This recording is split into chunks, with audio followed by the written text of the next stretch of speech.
চাকমারা, পাহাড়িরা যেই ঘোষণাপত্র শুনে যুদ্ধ করতে গিয়েছিল, তাকে আপনি 1 বছর পরে বললেন যে তুমি যদি বাঙালি না হও তোমার আইডেন্টিটির কোনো স্বীকৃতি আমার কাছে নাই।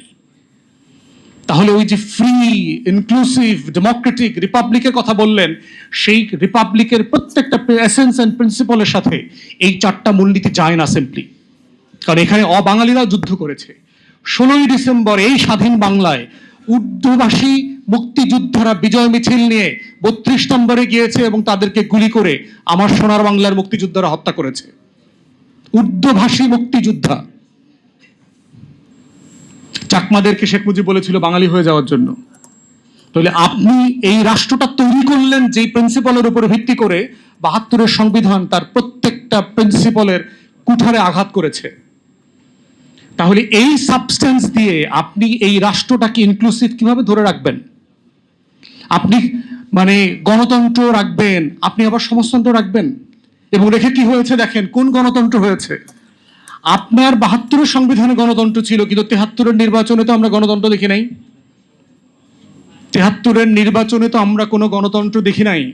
293টা সিট পাওয়ার পরে শেখ মুজিব বঙ্গভবনে দাঁড়ায় বলেছে আজকে দেশে কোনো বিরোধী দল নাই। শেখ মুজিব বলছে। বিরোধী দল না থাকাটা কি আপনার দেশের জন্য কোনো ক্রেডিট?